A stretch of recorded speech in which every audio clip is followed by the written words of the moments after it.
Hello everyone. This is my second lecture, Economics Class 12th. Before we going to start, I want to share you.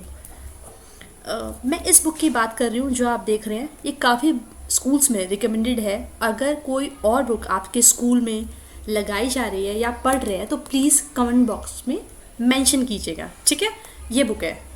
Okay, चलिए शुरू करते हैं. आज हम second chapter शुरू करने जा रहे हैं. ठीक है, इकोनॉमिक्स का.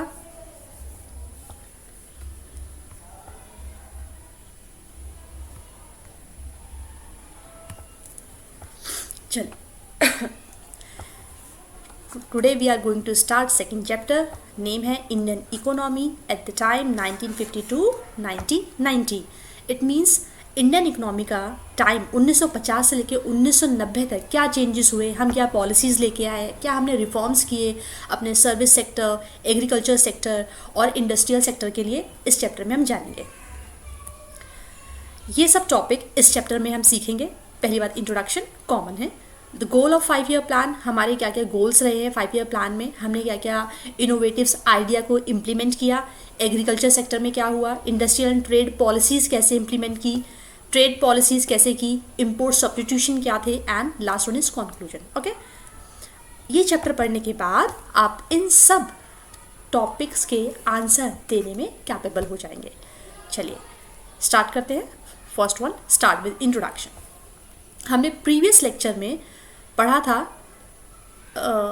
एक चीज़ और, अगर किसी ने प्रीवियस वीडियो नहीं देखी है तो प्लीज़ पहले प्रीवियस वीडियो देख लीजिए जिसमें चैप्टर 1 सेम बुक का शुरू किया गया है. This is the second chapter. Okay, now start.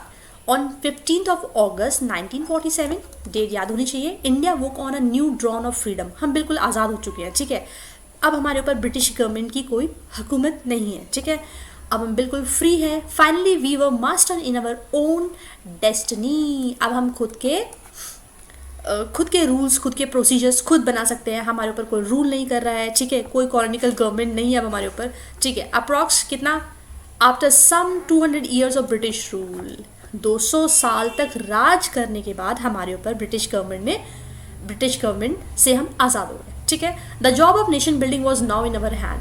अब हमें अपना नेशन कैसे बिल्ड करना है, क्या पॉलिसीज़ होंगी, ठीक है, क्या स्ट्रक्चर्स होंगे, इंफ्रास्ट्रक्चर कैसे बेटर करना है, सब कुछ हमें अपनाना था क्योंकि हम जस्ट आज़ाद हुए थे. ठीक है, the leaders of independent India had to decide among others things. बेटा, इन सब के अलावा बहुत सारी ऐसी चीज़ें थी जो हमारी इंडियन गवर्नमेंट को करनी थी. क्योंकि जब हम आज़ाद हुए हमारे पास ज़्यादा फंड नहीं था, हमारी एग्रीकल्चर सिचुएशन ज़्यादा बेटर नहीं थी, इंडस्ट्री ज़्यादा अच्छी नहीं थी. तो इन सब को हम ज़्यादा बेटर करने के लिए, क्योंकि अनएम्प्लॉयमेंट आया हुआ है, पॉवर्टी आई हुई है, डेथ रेट बहुत हाई है, जो कि हम फर्स्ट लेक्चर में मेंशन कर चुके हैं. ठीक है, इन सब से ओवरकम करने के लिए हमें कुछ पॉलिसीज़ को इम्प्लीमेंट करना था ताकि हम एक बेटर इकोनॉमी को बेटर रूप दे पाए. ठीक है, there are different type of economy system. Yes, among them socialism. अब ठीक है, अमंग देम सोशलिज्म है और भी है बेटा. ठीक है, कैपिटलिज्म होती है, मिक्स्ड इकोनॉमी भी होती है, उसके बारे में आगे पढ़ेंगे. ठीक है, Nehru and many others leader as a thinker of a newly independent India sought an alternative to extreme version of capitalism and socialism. Nehru ji और भी अदर्स लीडर हमारे उस टाइम के, जब हमारा देश आज़ाद हुआ था, तो हमारे सामने बहुत सारी सिचुएशंस हैं जिनको हमें डील करना है, बेटर करना है अपनी इंडिया को. ठीक है, और सारी सिचुएशन से ओवरकम करना है. तो हमने सोचा कि हम क्यों ना कोई ऐसा वर्जन लेकर आए इकोनॉमी में, कैपिटलिज्म और सोशलिज्म का जो मिक्सचर हो. ठीक है, तो मिक्स्ड इकोनॉमी कह सकते हैं. आगे हम इनके बारे में पढ़ेंगे, डोंट वरी.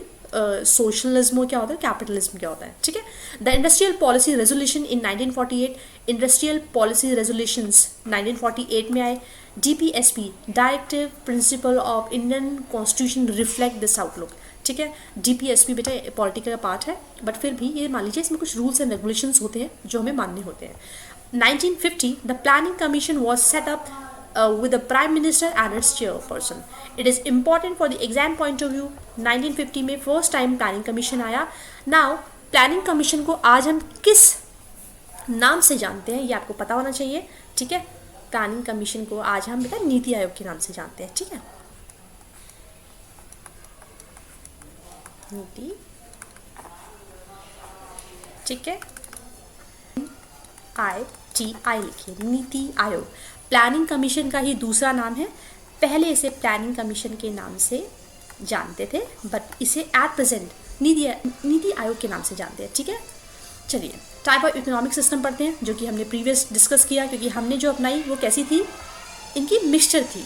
ओके, कैपिटलिज्म में क्या होता है बच्चा, कैपिटलिज्म इकोनॉमिक सिस्टम कैसा होता है, वो गुड्स और प्रोड्यूस करता है distributed among the people, not on the basis of people needs but on the basis of purchasing power. For example, एक ऐसी सोसाइटी जहाँ पर गुड्स आपकी इच्छा के अकॉर्डिंग या आपके डिज़ायर के अकॉर्डिंग प्रोड्यूस नहीं हो रहे हैं, बल्कि आपकी परचेजिंग पावर कैसी है, ठीक है, उसके बेस पे हो रहे हैं। फॉर एग्जाम्पल, मान लीजिए आप एक ऐसी सोसाइटी में रहते हैं या एक ऐसे एरिया में रहते हैं जो बहुत पॉश है, बहुत ज़्यादा लग्जरी काइंड ऑफ, ठीक है, चीज़ें हैं वहाँ पर, तो आप वहाँ पर नॉर्मल गुड्स की डिमांड नहीं होगी। कॉमन सेंस है कि हाँ यार चल यार 4 रुपये का बिस्किट ले आ, not possible at all.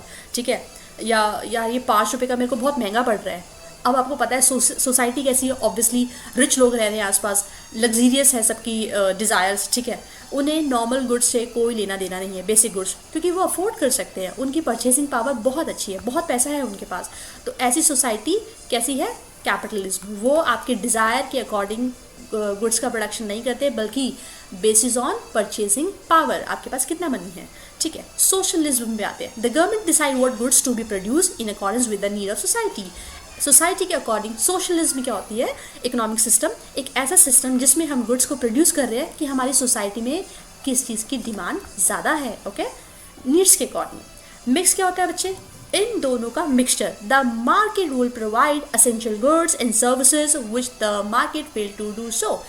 Market sometime किसी चीज़ को प्रोड्यूस करने में या किसी चीज़ को प्रॉपर देने में सोसाइटी को फेल हो जाती है। तो ऐसी इकोनॉमी जो इन दोनों का मिक्सचर हो, छोटा छोटा समझ लेते हैं, इन दोनों का mixture, kind of mixed economy. ठीक है, चलिए आगे चलते हैं। Goal of 5 year plan. 5 year plan के क्या क्या गोल्स थे, इन्हें क्यों अपनाया गया, ठीक है, इनमें क्या क्या बातें कही गई, इनके इम्प्लीमेंटेशंस क्या हुए, आगे जानेंगे। The goals of 5 year plan, ठीक है, नेक्स्ट टॉपिक है। The goals of 5 year plan are growth, modernisation, self reliance and equity. ये सारे गोल्स आपको टिप्स पे याद होने चाहिए। कौन कौन से हैं, growth, modernisation, self reliance and equity. ये सब बातें किस में की गई, गोल्स ऑफ 5 ईयर प्लान में। This does not mean that all the plans have been equal opportunity या इक्वल इंपॉर्टेंस।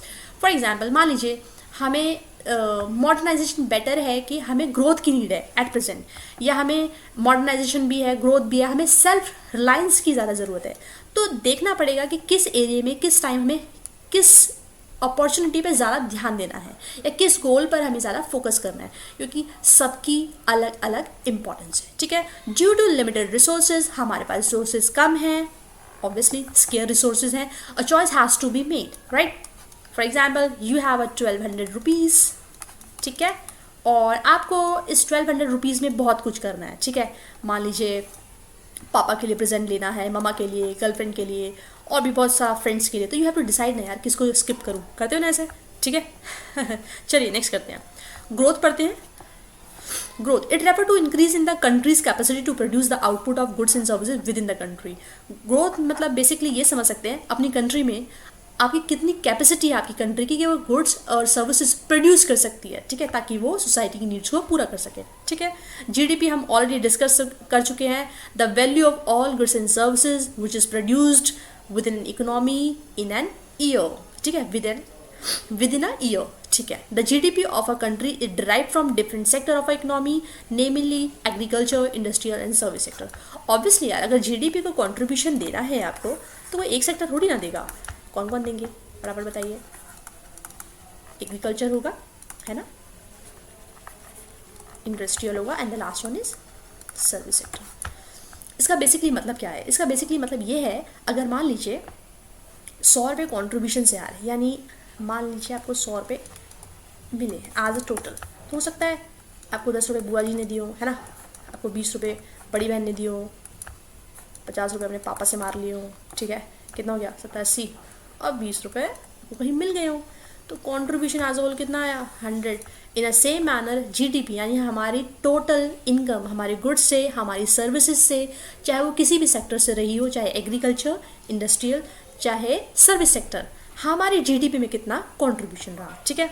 सारे सेक्टर्स की अपनी अपनी इंपॉर्टेंस है, ऐसा नहीं है भाई एग्रीकल्चर ही ज़्यादा इंपॉर्टेंट है, इंडस्ट्रियल ही ज़्यादा इंपॉर्टेंट है, सबका अपना अपना इंपॉर्टेंस अपने अपने जगह पर है, ठीक है। जीडीपी आगे मेंशन किया गया है, the market value of all goods and services produced in the country during the year. समझ में आया? चलिए आगे चलते हैं। मॉडर्नाइजेशन, ये हमारा नेक्स्ट गोल है किसका बच्चे? 5 ईयर प्लान का। मॉडर्नाइजेशन क्या होता है? मान लीजिए आपके देश में, आपकी कंट्री में ऑलरेडी प्रोडक्शन चल रहा है, ठीक है, पर आपने ट्रेडिशनल मेथड सप्लाई कर रखे हैं, ठीक है, traditional method. Now you to improve, क्या थोड़ा सा टेक्निकली आ जाए, कोई टेक्नोलॉजी में बेटर करे, ठीक है, बेटर ले आए। जैसे एक एग्जांपल, आज से बहुत साल पहले कीज़ वाला टाइपराइटर होता था, बहुत बड़ा बड़ा, मतलब उसको बहुत ज़्यादा प्रेस करके आपको टाइप करना पड़ता था, ठीक है। फिर कीबोर्ड्स आ गए, अब तो लैपटॉप में, ठीक है, तो बहुत चेंजेस आए हैं। Okay, to increase the production of goods and services, the producer have to adopt a new technology. For example, a farmer can increase the output on the farm by using new seeds variety instead of using old ones. ठीक है, clear है? यानी हम कोई ऐसी seeds का, ऐसी technology का, ऐसे मेथड का इस्तेमाल करें जो पहले ट्रेडिशनल मेथड से बेटर है, कन्वीनियंट है, ठीक है। Adoption of a new technology, it is called modernisation. जब आप नई टेक्नोलॉजी को बहुत इजीली अपना लेते हैं, ठीक है, उसमें ढल जाते हैं, दैट इज़ कॉल्ड मॉडर्नाइजेशन। आज का ज़माना भी ऐसा ही है, राइट। छोटा सा बच्चा भी गॉगल लगा के घूमता है, वो भी देखता है अरे बड़े भैया ने कर रखा है, मैं भी लगाऊंगा, ठीक। बट बेटा वो मॉडर्नाइजेशन नहीं है। चलिए, okay. However modernisation does not refer only to use new technology. Modernisation का मतलब सिर्फ नई टेक्नोलॉजी को इस्तेमाल करना ही नहीं है, बल्कि एक सोशल आउटलुक चेंजेस भी है, ठीक है। जैसे कि सेम राइट होना मेन और वीमेन दोनों के लिए। इंडस्ट्रीज़ में होता है ना कभी कभी, जैसे वेजेस दोनों को अलग अलग दी जाती है, तो ये क्या है? पार्शियलिटी। तो मेन एंड वीमेन को अगर मान लीजिए वो इंडस्ट्री में कहीं काम कर रहे हैं तो उनको सेम वेज प्रोवाइड करना, ये भी क्या होगा? मॉडर्नाइजेशन, ठीक है। यानी आप उन्हें एक नज़रिए से देख रहे हैं। चलिए, हमारा थर्ड पॉइंट है self reliance. A nation can promote economic growth and modernisation by using its own resources. यानी हमें सिर्फ और सिर्फ अपने ऊपर निर्भर रहना चाहिए, दूसरों पर आश्रित नहीं होना चाहिए, ठीक है। By using its own resources, by using resources imported from the other nation, this was considered a necessity in order to reduce our dependency on a foreign goods, especially for food. यानी हम इतने सक्षम हो जाएं, इतने capable हो जाएं कि हम अपनी ज़रूरतों का सामान एटलीस्ट खुद प्रोड्यूस कर पाएँ, ठीक है। पर इसका मतलब ये नहीं है कि अगर मान लीजिए हमारी कंट्री में वो चीज़ होती नहीं है तो हम लेके नहीं आएंगे, लेके आएंगे, but most of the try करें जो चीज़ हम खुद प्रोड्यूस कर सकते हैं उसके लिए दूसरी कंट्रीज़ पे डिपेंड ना रहें। चलिए नेक्स्ट करते हैं equity. A country can have a high growth, ठीक है। The most modern technology developed in country itself and also had the most of its people living in a poverty. It is important to ensure that the benefit of the economic prosperity reach to the poor section only by the rich. So in addition to the growth, modernization, self-reliance, equity is also important. Basic ये समझ सकते हैं बेटा, जिस तरीके से आपका growth important है, मॉडर्नाइजेशन इंपॉर्टेंट है, सेल्फ रिलायंस इंपॉर्टेंट है, उसी तरीके से बच्चे आपके लिए इक्विटी भी इंपॉर्टेंट है। अगर सोसाइटी के सिर्फ कुछ ही लोग, ठीक है, सिर्फ रिच लोग ही क्या हो जाएंगे? इम्प्रूव कर रहे हैं, तो बेटा पुअर्स का क्या होगा? और आपको पता है सोसाइटी में दोनों से मिलके बनती है, एक से मिलके नहीं बनती। तो इस केस में आपको क्या करना है? दोनों ही सोसाइटी के सेक्शंस को देखना है, ठीक है। अगर आप सिर्फ किसी एक पर्टिकुलर रीजन के लोगों को ध्यान में रख के चीज़ें बनाएंगे तो आपकी इकोनॉमी डेवलप नहीं होगी, ठीक है। तो वी जस्ट ट्राई कि हम दोनों सोसाइटी के लोगों को साथ में लेके चलें, ठीक है, साथ में ग्रोथ करें। नेक्स्ट वन बेटा हमारा second topic agriculture. Okay, during the colonial rule there was neither growth nor equity in agriculture sector. जब हमारे ऊपर कॉलोनियल रूल था, जो कि हम बता चुके हैं, ब्रिटिश गवर्नमेंट ने हमारे ऊपर 200 साल से भी ज़्यादा राज किया। उनके खुद के रूल्स थे, खुद के प्रोसीजर्स थे और हमें वो फॉलो करने पड़ते थे। उनका मोटिव सिर्फ और सिर्फ अपनी इंडस्ट्री सेटअप जो इंग्लैंड में थी उनके ब्रिटिश गवर्नमेंट की, वो सिर्फ उनका एक्सपेंशन करना चाहते थे हमारे रिसोर्स को यूज़ करते हुए, ठीक है। इन द सेम मैनर तो उन्होंने हमारे लिए कुछ ज़्यादा खास अच्छा किया नहीं, अगर किया भी होगा तो उसका बेनिफिट हमें उतना मिला नहीं. The policy maker of independent India had to address these issues which they did through land reforms and promoting the use of this. बच्चे इस केस में क्या है ना, एग्रीकल्चर में आपको पता होगा अप्रॉक्स 70-75% जो पॉपुलेशन है अपनी इंडिया की वो आज भी एग्रीकल्चर में वर्किंग है. किसी किसी बुक में ना 80% भी मिल जाता है, ठीक है, किसी किसी बुक में भी आपको 80% मिल जाता है, तो कोई दिक्कत नहीं है, अप्रॉक्स लिख सकते हैं, ठीक है. तो हुआ क्या, अब हमारे सामने हम इंडिपेंडेंट हो गए हैं, ठीक है, आज़ाद हो गए हैं, तो हमें अपनी एग्रीकल्चर की हालत को बेटर करना था ना. For improving this agriculture sector को तो हमने क्या किया, पहले तो लैंड रिफॉर्म्स लेके आए. होता क्या है, अगर किसी पर्टिकुलर ग्रुप में ना, पर्टिकुलर ग्रुप के लोगों के पास पूरा लैंड ही है और कुछ सोसाइटी के लोग हैं, ठीक है, उनके पास बिल्कुल भी लैंड नहीं है, बिल्कुल भी लैंड नहीं है, ठीक है, और यहाँ पे बेटा लेबर्स बहुत ज़्यादा है, लेबर मतलब काम करना चाहते हैं, लैंड नहीं है, लैंड बहुत ज़्यादा है, काम कर नहीं सकते. तो इस केस में हमने क्या कहा या क्या किया कि ऐसा कुछ रास्ता निकाला कि हमने लैंड अलॉटमेंट ठीक की, क्योंकि किसी किसी के हाथों में लैंड इतनी ज़्यादा थी कि वो उसका गलत यूज़ करते थे, ठीक है. The policy maker of the independent India had to address these issues which they did through the land reforms. वो इन इशूज़ को कैसे ठीक कर सकते थे, बाय लैंड रिफॉर्म्स और promoting the use of high yield variety seeds, ठीक है. HYV याद हो जाएगा, लैंड रिफॉर्म्स याद हो जाएगा, आगे भी पढ़ेंगे. Which unshared the revolution in agriculture, ठीक है, लैंड रिफॉर्म्स पढ़ते हैं. At the time of independence the land tenure system was characterized by the intermediaries. It means मान लीजिए लैंड है, ओनर ब्रिटिशर और किसान के बीच में पहले भी जमींदार थे जो अपना भी फ़ायदा देखते थे, ब्रिटिशर खुद भी लूटते थे किसानों को, तो दबता कौन था, थर्ड पार्टी, दैट मीन्स अपना किसान, ठीक है. जागीरदार, जमींदार ये लोग होते थे जो इंटरमीडिएट का काम करते थे, ठीक है. ये क्या करते थे, only collect rent from the actual tiller, जिनकी लैंड है उनसे कलेक्ट करते थे उनका रेंट, और वो कलेक्ट करके किसको देते थे, ब्रिटिश गवर्नमेंट को, ठीक है. टूवर्ड्स हो गया बेटा, वो इतना कलेक्ट कर लेते थे, जैसे हमने ज़मींदार के बारे में बताया था, ज़मींदारी सिस्टम में क्या होता था, जितना भी अगर फार्मर से कलेक्ट किया गया है लैंड से, जितना भी रेंट कलेक्ट किया गया इन दी फॉर्म ऑफ प्रोडक्शन, उसके 11 हिस्से किए जाते थे, और 11 हिस्से में से 10 हिस्से ब्रिटिश गवर्नमेंट के और 1 हिस्सा किसका, ज़मींदार का. तो उन्हें क्या मिला, और ऐसा भी नहीं है कि उन्हें नहीं देना. अगर मान लीजिए किसी टाइम मॉनसून अच्छा नहीं रहा, उनकी क्रॉप्स ख़राब हो गई, तो वो फसलें ख़राब हुई, उन्हें कोई मतलब नहीं है, उन्हें देना है, ठीक है. यानी कुछ ऐसे रूल्स बन जाते क्या, तो आपको लैंड छोड़ना पड़ेगा, ठीक है. तो इसमें उन्हें कुछ खास कॉन्ट्रीब्यूशन मिल नहीं रहा, इंप्रूव नहीं कर पा रहे वो अपने फॉर्म के लिए, क्योंकि सारा का सारा किस में चले जा रहा है, रेंट में, जो कि ज़मींदार कलेक्ट करते थे. Equity in agriculture call for rent, equity in agriculture call for land reforms which primarily refer to change in ownership of the land holding. यानी कुछ लोगों के पास अगर लैंड होल्डिंग बहुत ज़्यादा है, उन्होंने काफ़ी बीघे तक अपने लैंड्स को लिया हुआ है, ठीक है, अपने नाम पे कराए हुए हैं, और बहुत सारे फार्मर खाली बैठे हैं जो काम करना चाहते हैं पर उनके पास लैंड नहीं है, तो इस चीज़ को पहले गवर्नमेंट ने ठीक किया, ठीक है. लैंड सीलिंग क्या है, there was another policy to promote equity in the agriculture sector. Equity means that equality, right? Agriculture sector, this means fixing the maximum size of land. Government ने फिक्स कर दिया कि ठीक है भाई, इससे ज़्यादा लैंड एक बंदे के पास नहीं होना चाहिए, ठीक है. It could not be own by the individual. The purpose of the land ceiling was to reduce the concentration of land ownership in a few hand.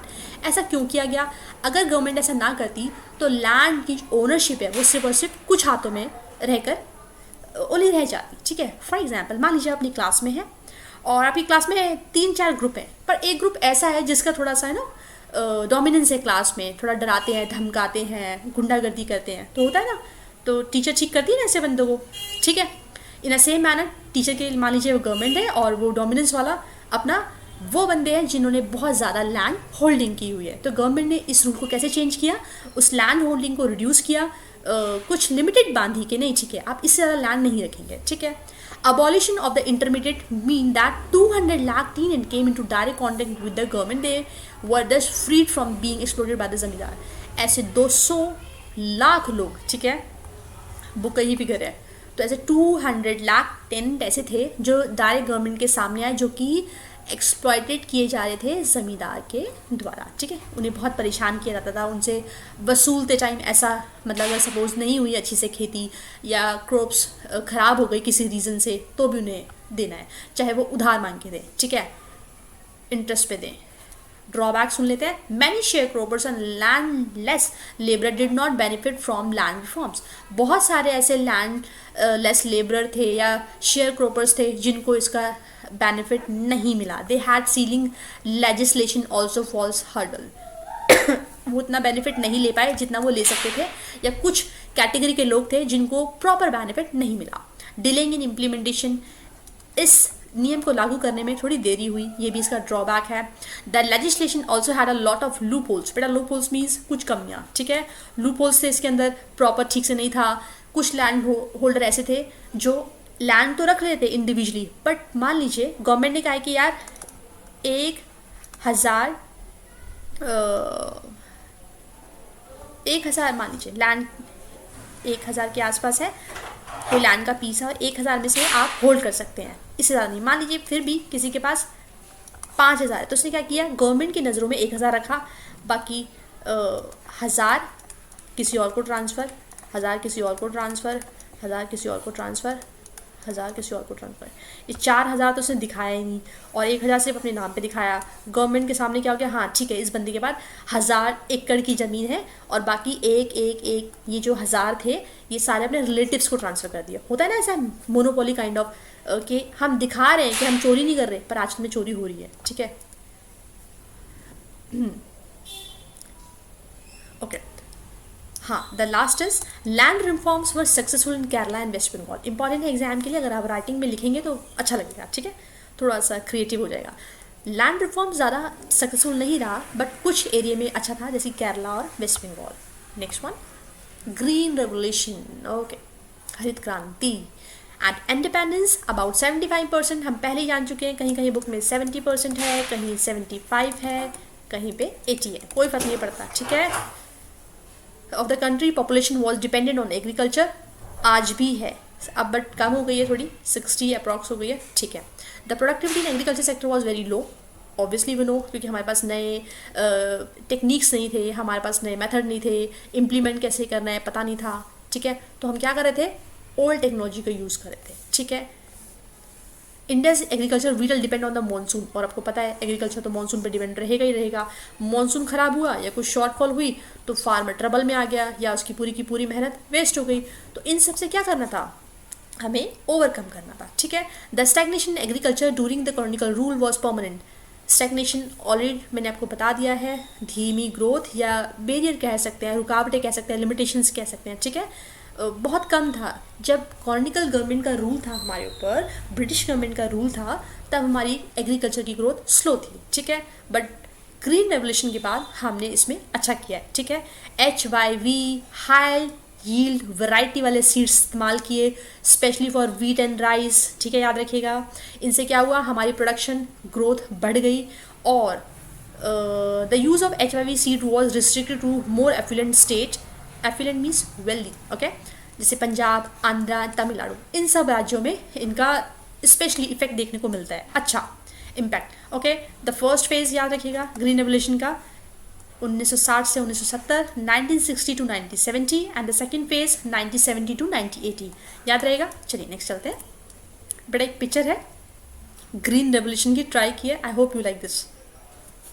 Okay, HYV technology spread to a larger number of state. धीरे धीरे जो ये technology थी बहुत सारे states में फैलती चली गई, ठीक है, and benefited more varieties of crops, और बहुत सारी वैरायटी क्रॉप्स को इससे बेनिफिट हुआ, ठीक है। Green revolution technology enable India to achieve self sufficiency. हमने ये टेक्नोलॉजी पे इस्तेमाल की, ठीक है, तो हम सेल्फ सफिशिएंट हो गए।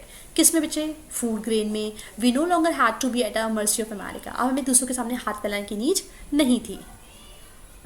ये ऑफ होगा प्लीज़, ठीक है, ठीक कर देना। The portion of the agriculture produce which is sold in the market by the farmer is called market surplus. मान लीजिए आपने प्रोडक्शन किया, फार्मर ने 40% सेल्फ कंजम्पशन के लिए रखा, और 60% मार्केट में बेच दिया, ठीक है। जो 60% के थ्रू इसको बचे मनी मिली ना, वो इसके लिए मार्केट सरप्लस है। यानी आपने जितनी भी प्रोडक्शन की, ठीक है, उसके बेस पे अपना सेल्फ कंजम्पशन वाला हिस्सा निकाल दीजिए और बाकी सारा कहाँ छोड़ दीजिए, मार्केट, जितना आप बेच सकते हैं, ठीक है। और उस एग्रीकल्चर प्रोडक्शन से जो आपने एग्रीकल्चर में उगाया है, अपनी फार्मिंग की है, जितनी भी से उससे पैसे आएंगे आपको एग्रीकल्चर के, जो आपने प्रोडक्शन की, चाहे वो गेहूँ हो, राइस हो, जो भी है, उसको बेचने से जो पैसे आए, that is market surplus. The low income group was spend a large percentage of their income on food. बहुत सारे ऐसे लो इनकम ग्रुप हैं जो अपना बहुत सारा इनकम का हिस्सा खाने पे खर्च करते हैं, फूड्स पे खर्च करते हैं। The green revolution enable the government to procure sufficient amount of food grain to build a stock which could be used in time of shortage, ठीक है। गवर्नमेंट इतना सफिशिएंट हो गया ये HIV सीड्स को अप्लाई करने में बहुत सारे स्टेट्स में कि हम अब फूड में, ठीक है, एग्रीकल्चर के सेक्टर में दूसरों पे डिपेंड नहीं थे, ठीक है। इतना हो गया कि अब हम स्टोरेज कर सकते थे, ठीक है, और दूसरों को दे भी सकते, स्टोरेज, ठीक है बेटा। Okay, next one, the debate over subsidy. अब देखिए, मान लीजिए अगर कोई बंदा कुछ खोलना चाहता है, एग्रीकल्चर में आगे करना चाहता है, पर उसके पास थोड़े लिमिटेड रिसोर्सेज हैं या उसके पास थोड़े से पैसे कम हैं, तो क्या गवर्नमेंट उसको थोड़ी सी हेल्प कर सकती है? चलिए देखते हैं। It is generally agreed that it is necessary to use subsidy to provide an incentive for adoption of new HIV technology. ये सस्ती तो आती नहीं होगी। अब कोई बोले यार ये वाले सीड्स इस्तेमाल करो, पर कॉस्टली है, ठीक है। ऑलरेडी फार्मर गरीब है, या बहुत सारे ग्रुप, जो किसान का था वो गरीब था, ठीक है, रिच नहीं था, उनके पास बड़ी बड़ी लैंड्स नहीं थी फार्मिंग के लिए, पर वो फिर भी चाहते कि वो अच्छी खेती करें, अच्छा फार्मिंग करें। इस केस में अगर वो HIV सीड्स अपनाना चाहते हैं, बेटर करना चाहते हैं, तो गवर्नमेंट उनको सब्सिडी देती थी, ठीक है। अ new technology will be looked upon being risky by farmer. नई टेक्नोलॉजी किसी के लिए भी इस्तेमाल करने में रिस्की होती है, बट लाइफ में ले लेना चाहिए, ठीक है। Subsidies were therefore need to encourage farmer to test a new technology. Risk है, आई नो, बट अगर अच्छा करके तो प्रॉफिट भी तो होगा। तो क्या करते थे, उनको फार्मर्स को इनकरेज करने के लिए, नई टेक्नोलॉजी को अपनाने के लिए उन्हें सब्सिडी दे देते थे, ठीक है, जो कि वाइडली प्रॉफिटेबल भी रही है और बहुत लोगों के द्वारा अपनाई भी गई है।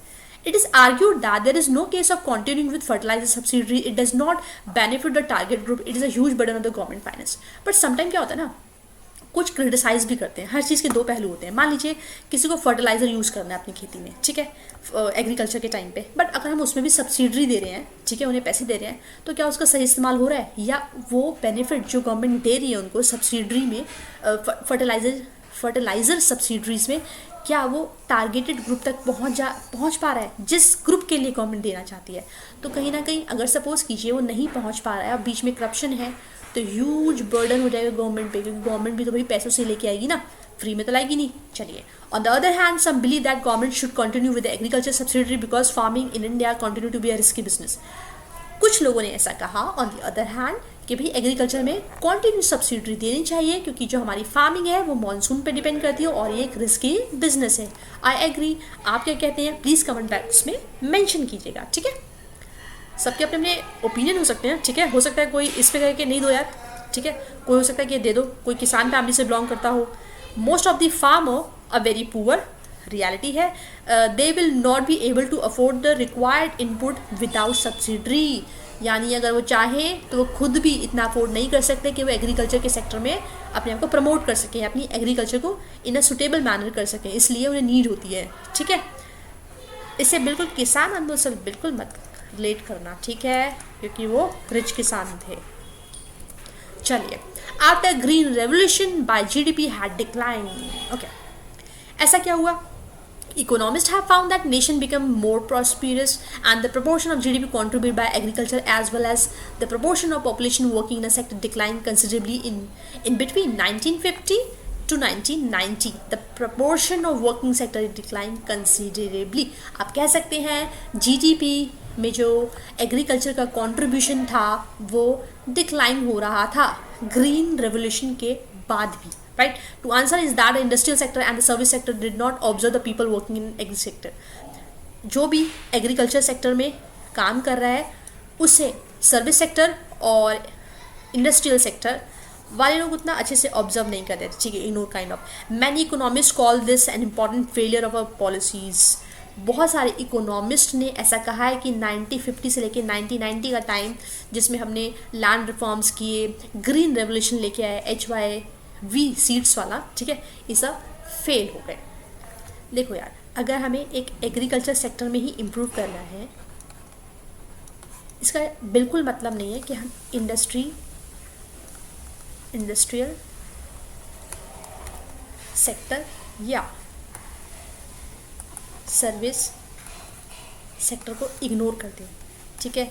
अकेली GDP इससे निकालना नॉट पॉसिबल।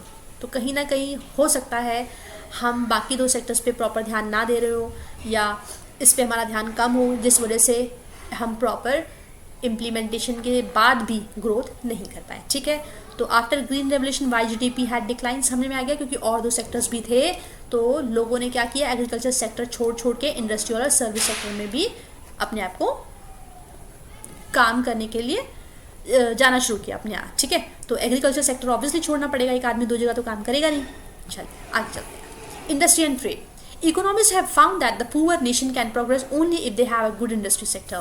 Economists का मानना है कि अगर किसी नेशन को अपने आप को इम्प्रूव करना है, प्रोग्रेस करना है या कर सकना है, तो उसके देश की, उसकी कंट्री में गुड इंडस्ट्री सेक्टर होना ज़रूरी है। यानी उसे सिर्फ अपनी इंडस्ट्रियल सेक्टर पे फोकस करना पड़ेगा, ठीक है। Industry provide employment which is more stale in the employment in agriculture. मान लो आपका लैंड है, ठीक है, किसी एक पर्सन का, मान लेते राजू कोई बंदा है, उसका लैंड है, उसने अपने आप को यहाँ पे एम्प्लॉयड किया, अपनी फैमिली को एम्प्लॉयड किया, ठीक है, अपनी बच्चों को एम्प्लॉयड किया, तो क्या वो उनको सैलरी देगा कि बच्चों आओ बेटा तुम भी काम करो, पापा जी आप भी काम करो, मम्मी आप भी काम करो, तो क्या उनको सैलरी देगा? नहीं ना, एम्प्लॉयमेंट हुआ। हाँ, एक्सेप्शन केस हो सकता है वो एक बड़ा फार्मर हो और उसकी बहुत सारी ज़मीनें हो और उसे बहुत सारे लेबर की नीड हो, भाई कि हाँ यहाँ पे आप ये कटाई कीजिए, आप यहाँ पे फार्मिंग कीजिए, तो वो रेंट दे सकता है, वो उनको एम्प्लॉयड कर सकता है। बट बच्चे कंपेयर में अगर देखें ना इंडस्ट्रियल सेक्टर के, तो इतनी एम्प्लॉयमेंट जनरेट नहीं होती, ठीक है।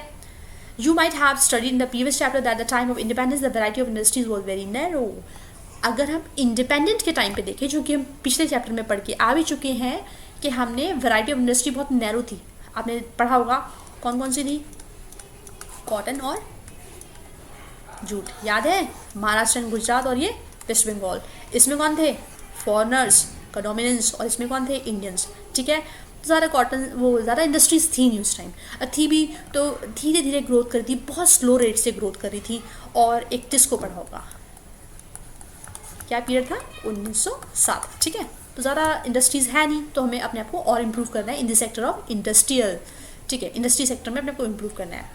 There was two well manage iron and steel firm, ठीक है, one in the Jamshedpur and other in Calcutta, but obviously we need to expand industry based with a variety of industries if the economy was to grow. अगर हमारी industry को growth करनी है, आगे बढ़ना है, तो हमें क्या करना पड़ेगा बेटा? अपने आप को इम्प्रूव करना पड़ेगा।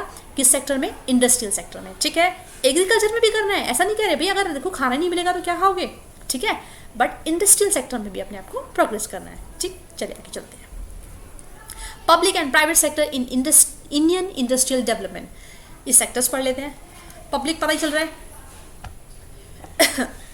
गवर्नमेंट का इंटरवेंशन होना, गवर्नमेंट का इन्वॉल्वमेंट होना, ठीक है। प्राइवेट सेक्टर पता चल रहा है, प्राइवेट कोई भी बंदा, ठीक है, मान लीजिए मोमोज की शॉप लगा रहा है, प्राइवेट है, कोई गवर्नमेंट आगे नहीं पूछती ना, ठीक है, मोमोज। और सपोज कीजिए कोई फैक्ट्री शुरू करनी है, प्रॉपर लाइसेंस चाहिए, गवर्नमेंट से अप्रूवल चाहिए, ठीक है, और गवर्नमेंट आके पूछ भी सकती है क्या चल रहा है, क्योंकि हो सकता है हम इलीगल एक्टिविटी चला रहे हो, तो प्रॉपर देखना पड़ता है ना हमारा ऑब्जेक्ट क्या है, हम किस चीज़ पे काम कर रहे हैं, ठीक है।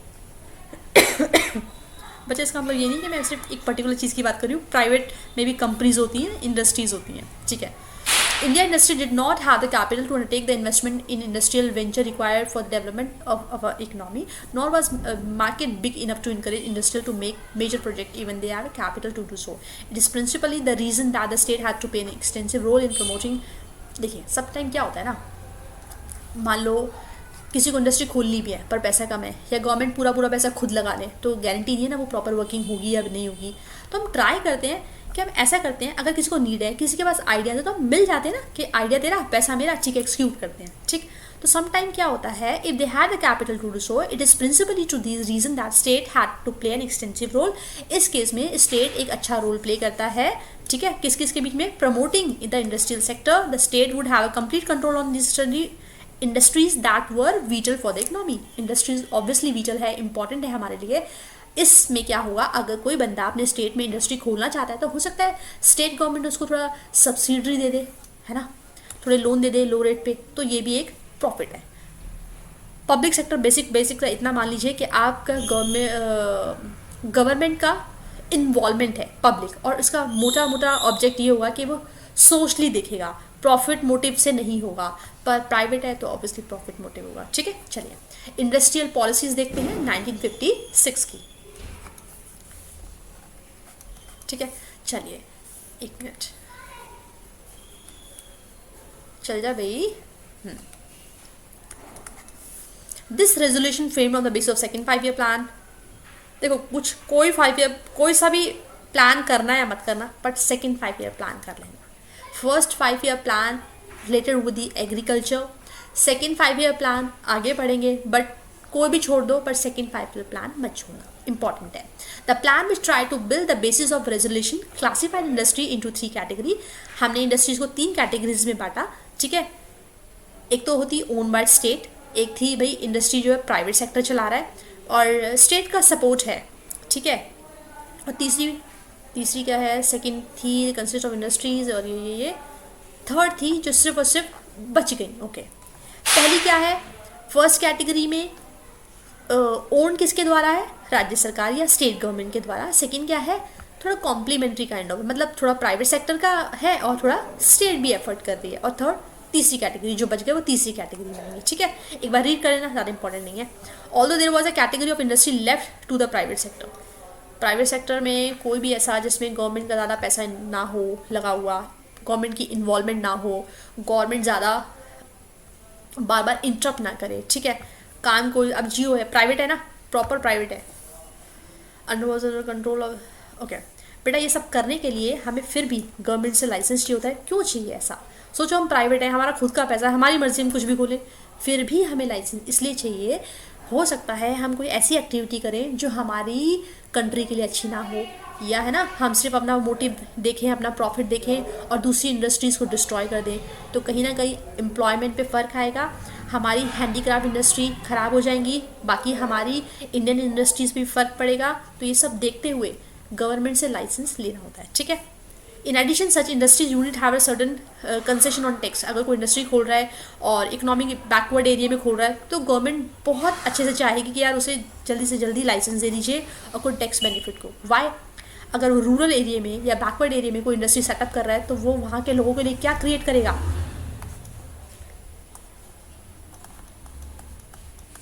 एम्प्लॉयमेंट, ठीक है, okay. The purpose of this policy was to promote regional equality, और कहीं ना कहीं इसका मोटिव ये भी है रीजनल इक्वालिटी, सब समान है। स्मॉल स्केल इंडस्ट्रीज क्या होती है, इन्हें शॉर्टकट में SSI भी बोल देते हैं, ठीक है, SSI। चलिए स्मॉल स्केल इंडस्ट्रीज 1955 की बात है। Village and small scale industry committee थी, जिसको कार्वे कमेटी के नाम से भी जानते हैं, याद कर लीजिएगा, जिनका नाम था दत्तात्रेय गोपाल कार्वे, ठीक है। हु हैज़, इन्हीं के नाम पे बेटा इसका नाम पड़ा। Who was an Indian economist and professor, जो इकोनॉमिस्ट और प्रोफेसर भी थे। स्मॉल स्केल इंडस्ट्री डिफाइन की गई थी कि भाई छोटे पर्टिकुलर एरिया में maximum investment allowed on the asset of a unit. इसमें बेटे अलग अलग कैटेगरीज होती है, समटाइम ये कैटेगरी चेंज होती रहती है, ठीक है। विच इन्वेस्ट मैक्सिमम द पहले 5 लाख थी, इस टाइम पे एट प्रेजेंट 1 करोड़ है, मतलब इतनी इन्वेस्टमेंट के साथ आप चाहें तो इंडस्ट्री शुरू कर सकते हैं, स्मॉल स्केल्स, ठीक है।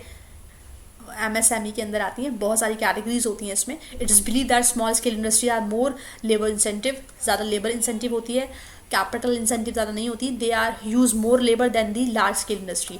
लार्ज स्केल इंडस्ट्री है, बड़ी बड़ी फैक्ट्रीज़ हैं, बड़ी बड़ी इंडस्ट्रीज़ है जिसमें बहुत सारी मशीनें लगी पड़ी हैं, साथ में साथ लोग भी काम कर रहे हैं। बट अगर आप बात करें, ज़्यादा मशीन की नीड नहीं है, छोटे एरिया में खोल रहे हैं, ज़्यादा इन्वेस्टमेंट की नीड भी नहीं, मतलब बहुत ज़्यादा नहीं, मतलब खरबों करोड़ों में नहीं, ठीक है। 1 करोड़ मैक्सिमम मिनिमम अमाउंट यार, ठीक है, ओके। बेनिफिट्स देख लेते हैं. They were also given concession such as lower excise duty, bank loan at a lower rate. अगर कोई SSI खोलना चाहता है, स्मॉल स्केल इंडस्ट्री को ओपन करना चाहता है, तो गवर्नमेंट बिल्कुल चाहेगी कि उसे बैंक लोन कन्वीनियंटली मिल जाए, वो भी लो रेट पे. चलिए आगे चलते हैं. Trade policy and important substitution. Trade policy that we adopted are closely related to the trade policy. हमने कैसे कैसे ट्रेड पॉलिसीज को अपनाया जो इंडस्ट्रियल पॉलिसी के लिए अच्छी हो. ठीक है. Domestic production, substitute imported. देखो डोमेस्टिक प्रोडक्शन मीन्स अपनी कंट्री में जो प्रोडक्शन हो that is called domestic production. ठीक है. बजाय बाहर से लेके आना. हमें ट्राई करते रहना चाहिए कि हम जो भी प्रोड्यूस कर सकते हैं वो अपनी कंट्री में हो, बजाय इम्पोर्ट करने के. ठीक है. क्योंकि हमें क्या है, सेल्फ प्रोडक्शन, सेल्फ प्रोडक्शन. ठीक है. सेल्फ प्रोडक्शन पे ध्यान देना है. Okay. Tariff are the tax. Tariff क्या होता है ये एक बार देख लीजिए. In this policy the government protect the domestic industry from foreign competition. Protection from import to form in the tariff and quotas. मान लीजिए अगर आपकी कंट्री में कोई चीज़ बन रही है और फिर भी बाहर से फॉरेनर्स इंडस्ट्रीज आती हैं, तो वो आप जो आपकी इंडस्ट्री में बन रहा है, जो आपकी कंट्री में बन रहा है, जो आपकी कंट्री की इंडस्ट्रीज बना रही हैं, अगर उससे भी सस्ता कोई सामान आपकी कंट्री में आके बेच दे तो आप कहाँ जाएंगे? ऑब्वियसली सस्ते की तरफ जाएंगे. ठीक है ना. तो होता क्या है, फिर हमारी इंडस्ट्रीज के सामान को कौन खरीदेगा? इंडिया के बनी हुई सामान कौन खरीदेगा? तो इस केस में ताकि हमारी जो खुद की कंट्री की इंडस्ट्रीज हैं वो ख़राब ना हो, डिस्ट्रॉय ना हो जाए, डिक्लाइन ना हो जाए, फॉरेन गुड्स पे टैरिफ एंड कोटास लगा दिया जाता है in the form of tax. Tariff पढ़ते क्या होता है? टैरिफ होता है बेटा एक टैक्स जो कि गुड्स पे लगाया जाता है. ये क्या करता है, मान लीजिए कोई सामान 10 रुपये का है और इंडिया में भी 10 रुपये का बिक रहा है, बट फॉरेनर्स आके उसी सामान को 7 रुपये का बिक रहे हैं, तो अपना 10 रुपये का कोई सामान नहीं खरीदेगा, फॉरेनर वाला सामान खरीदेंगे. तो गवर्नमेंट ने क्या कहा, 5 रुपये का टैक्स दे दो. अब कितने का हो गया सामान? 12 का. अब हम अपना खरीदेंगे, अब नहीं खरीदेंगे इनका. ठीक है. ऐसे केस में क्या होता है, हम उनकी चीज़ को महंगा कर देते हैं, जिसकी वजह से उनके यूज़ को हम डिस्करेज करते हैं. कोटा पढ़ते हैं. Quota specify the quantity of goods. मान लीजिए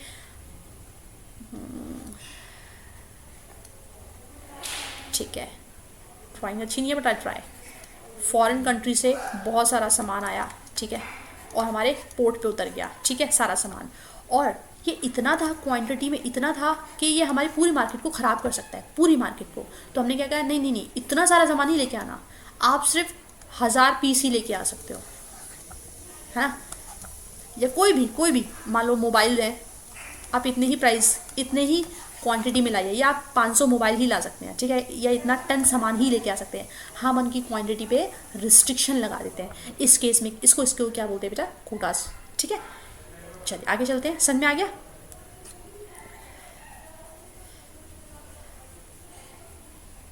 चलो. Effect of policies on industrial development. थोड़े रेट्स पढ़ लेते हैं. प्रपोर्शन ऑफ GDP कॉन्ट्रीब्यूशन पहले बताया मैंने, एग्रीकल्चर से थोड़ा सा चेंज हुआ था, इंडस्ट्रियल सेक्टर में बढ़ा था. ठीक है. 11.8% थी कब? 1950 में. ये 24.6 हो गया, 24.6 हो गया 1990 to 1991. ठीक है. ऑब्वियसली इम्प्रूव है, राइट. चलिए. The rise of industrial share of GDP is an important indicator. ये अच्छा इंडिकेटर है हमारे लिए. हम ग्रोथ कर रहे हैं. क्या कर रहे हैं? हम ग्रोथ कर रहे हैं, है ना. चलिए. The 6% annual rate of industry sector during the period commendable. ये बहुत अच्छी बात थी कि हम एनुअली अच्छा कर रहे हैं, ग्रोथ कर रहे हैं. ठीक है. प्रमोशन हो रहा है स्मॉल स्केल इंडस्ट्रीज़ का, अच्छी अपॉर्चुनिटी आ रही है, एम्प्लॉयमेंट बढ़ रहा है, सेल्फ सफिशिएंट है हम अपनी चीज़ों में. ठीक है. और बहुत सारे एरिया में इंडिजीनियसली हम प्रोडक्शन करना शुरू हुए, जैसे कि इलेक्ट्रॉनिक्स में, ऑटोमोबाइल सेक्टर्स में, और भी बहुत सारी चीज़ में. ठीक है. और हम अगर काफ़ी सेक्टर्स में नहीं कर रहे हैं तो हम कोशिश कर रहे हैं उस सेक्टर में भी अपने आप को इम्प्लीमेंट करने की. Many public sector firms include huge losses. बहुत सारी फिर भी ऐसी सेक्टर्स थे, फर्म थे जो लॉसेस में जा रहे थे, पर इसका मतलब ये नहीं कि उन्हें बंद कर दिया जाए. Sorry. Many public sector firm incurred a huge losses. ठीक है. incurred a huge losses continue to function because it is difficult to close a government undertaking. Loss होने के बावजूद भी हम कोशिश करते हैं कि हम ओवरकम करें, बेटर करें, ताकि बहुत सारे लोग ना जुड़े होते हैं समटाइम. सपोज़ कीजिए आपने येस बैंक का केस सुना होगा. येस बैंक शुरू में बहुत अच्छा इंप्रूव कर रहा था, बहुत अच्छा ग्रोथ कर रहा है, पर एक टाइम आया येस बैंक बिल्कुल लॉस में. ठीक है. नॉन परफॉर्मिंग एसेट्स बहुत ज़्यादा हो गए उस बैंक में. तो क्या हुआ, गवर्नमेंट ने उनको हेल्प की, कि चलो ट्राई करते हैं, अपने आप को कोशिश करो उभारने की, ओवरकम करने की। अगर उभर गए या ओवरकम कर गए तो बहुत सारे लोगों की नौकरी बच जाएगी, राइट। तो गवर्नमेंट ऐसे ही किसी चीज़ को बंद नहीं कर देती, ठीक है। चलो, पर बेटा ये नहीं है कि वो 20-30 साल से लॉस में ही जा रहा है, गवर्नमेंट के पास इतना एक्स्ट्रा पैसा आ रहा है कि वो उसे देती रहे। कुछ लिमिट होती है कि चलो हम 1 साल 2 साल 3 साल 5 साल देखते हैं, अगर नहीं है तो फिर शट डाउन कर देंगे, ठीक है। बट एकदम बंद नहीं करती। This does not mean that private firm always profitable, but इसका बिल्कुल ये मत नहीं है कि गवर्नमेंट ही हमेशा लॉस में जाती है। प्रॉफिट कभी कभी प्राइवेट सेक्टर भी होते हैं जो प्रॉफिट में काम नहीं करते, ठीक है। आगे चलते हैं। The need to obtain licence to start industry, हम पहले ही पढ़ चुके हैं। अगर हमें कोई इंडस्ट्री शुरू करनी है तो हमें लाइसेंस की नीड है। इलीगल एक्टिविटी तो नहीं कर रहे, बहुत सारे कॉम्पिटिटर से हमें बचाती है ना। अगर मान लीजिए ऑलरेडी इंडिया में बहुत सारी प्रोडक्शंस हैं और कोई फॉरेनर भी चाहे कि यार यही प्रोडक्शन में जाके इंडिया में ओपन करूँगा या वही यही सामान वहाँ जाके बेचूंगा, तो हमारी इंडस्ट्री हार्मफुल होगी ना, हमारी इंडस्ट्री के लिए हार्मफुल होगा ना। तो वी ट्राई, हम कोशिश करें ऐसा कुछ तिगड़म लगा दे कि नहीं नहीं ये लिमिट है भाई, ये नहीं कर सकते, ये लेके आओ, ऐसा कुछ, ठीक है। लाइसेंस देने में बहुत वैसे भी आनाकानी करते हैं। Owing to all these conflict, foreigners के लिए, not Indians, owing to all these conflict, economic called for a change in our policy. This along with other problem led to government to introduce a new economic policy. पर बहुत सारी चीज़ें थी जो better नहीं हो पा रही थी, उसके साथ साथ और प्रॉब्लम्स भी थी जो हम फेस कर रहे थे। तो गवर्नमेंट ने क्या कहा, नई इकोनॉमिक पॉलिसी अप्लाई करते हैं जो कि 1991 में शुरू की गई। आगे चलते हैं। ये कुछ 5 ईयर प्लान है जो एग्जाम के लिए इम्पॉर्टेंट है। प्लीज़ 1 मार्क क्वेश्चन तो हाँ बिल्कुल, पर कभी कभी शॉर्ट नोट या एक बड़े नंबर में भी आ जाता है, और ऑब्वियसली आप बोर्ड देने जाएंगे तो आप समझ सकते हैं कितना इंपॉर्टेंट होगा, ठीक है। तो 5 ईयर प्लान बिल्कुल कर लेना है, और चाहे कोई करो या मत करो, सेकेंड 5 ईयर प्लान बिल्कुल। एग्रीकल्चर में पहली बता चुकी हूँ।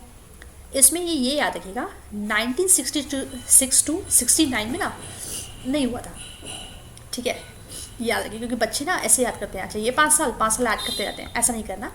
कहीं कहीं पे ना ब्रेक है, 2 जगह ब्रेक है, तो वो देख लीजिएगा। 80, 85, 92, यहाँ पे ब्रेक है। 90 के बाद ये 92 है, ठीक है। ये हमारा लास्ट प्लान था, कभी कभी पेपर में क्वेश्चन आता है। हमारा लास्ट प्लान कौन सा था, 12 5 ईयर प्लान, ठीक है। टाइम पीरियड याद होगा 2012 से 17, अब नहीं है। 1951, ठीक है। 1956 to 61 इम्पॉर्टेंट है, प्लीज़ याद कर लीजिएगा। ओके, कोई आपसे अगर सेकेंड 5 ईयर प्लान के बारे में थोड़ा सा लिखने के लिए बोले तो आप कैसे करेंगे। ये महालनोबिस जी हैं, ठीक है, बहुत फेमस हैं ये, अगर आपको नहीं पता है तो पता होना चाहिए, ठीक है। चलिए सेकेंड 5 ईयर प्लान के बारे में बोलते हैं। 1956 to 61 था, ठीक है, ऑलरेडी मैं बता चुकी हूँ। ये रहा आपका 1956। चलिए हुआ क्या, इसे सेकेंड 5 ईयर प्लान कहते हैं। फोकस किया गया इसमें इंडस्ट्रीज़ के ऊपर, पहले में एग्रीकल्चर के ऊपर, ठीक है, हैवी इंडस्ट्रीज़ के ऊपर, unlike the first 5 year plan who focus mainly on agriculture. First 5 year plan में सिर्फ एग्रीकल्चर, डोमेस्टिक और प्रोडक्शन के ऊपर काम किया गया। हैवी इंडस्ट्रीज़ में किसके कब काम किया गया, सेकेंड 5 ईयर प्लान में, ठीक है। The particular in the development public sector. Aim क्या था सेकेंड 5 ईयर प्लान का, एक्सपेंडिंग एग्जिस्टिंग हेल्थ सर्विसेज भी था, to bring within the reach of all the people so that to promote progressive improvement on the nation health पे भी ध्यान दिया था, ठीक है। कंक्लूजन पढ़ लेते हैं। This was the last one. I hope ज़्यादा बोरिंग ना रहा हो आपके लिए, इंटरेस्टिंग रहा हो, ठीक है, मैंने कोशिश पूरी की है। चलिए कंक्लूजन पढ़ते हैं। ओके, प्रोग्रेसिव था, हमने लैंड रिफॉर्म्स लेके आया, लैंड रिफॉर्म्स, ठीक है। और क्या क्या लेके आया, ग्रीन रिवोल्यूशन आया, ठीक है। 5 ईयर प्लान्स लेके आए, इंडस्ट्रियल पॉलिसी लेके आए, ये सब तो याद है ना। चलिए, the progress of the Indian economy during the first 7 plan was impressive. Wow. Our industrial become of more diverse compared to the situation at independence. जैसी उस टाइम थी, अब हम डाइवर्सिफाइड हो गए थे, मतलब बहुत सारी चीज़ों में अपने आप को इन्वॉल्व कर चुके थे। 2-3 इंडस्ट्री पे ही काम नहीं कर रहे थे, ठीक है। सेल्फ सफिशिएंट हो गए थे, पढ़ चुके हैं। ग्रीन रेवोल्यूशन का टाइम पीरियड पढ़ चुके हैं, लैंड रिफॉर्म्स आए थे, पढ़ चुके हैं, ठीक है। अच्छी परफॉर्मेंस थी दोनों ही सेक्टर में, पब्लिक में भी प्राइवेट में भी, ओके। प्रोटेक्शन वाली पढ़ चुके हैं, अगर हमें अपनी इंडस्ट्रीज़ को प्रोटेक्ट करना है तो हम फॉरेनर्स कम्पीट को बचाना है फॉरेनर्स के, तो हम क्या कर सकते हैं, कोटा एंड टैरिफ याद रखिएगा। The need of the reforms of economic policy widely felt in context of changing economic scenario. और लास्ट में 1991 में make our economy more efficient, ठीक है, ये कुछ रिफॉर्म्स लाए गए। Thank you everyone, I hope आपको ये सब पसंद आया हो। Please like share and subscribe my channel. Thank you.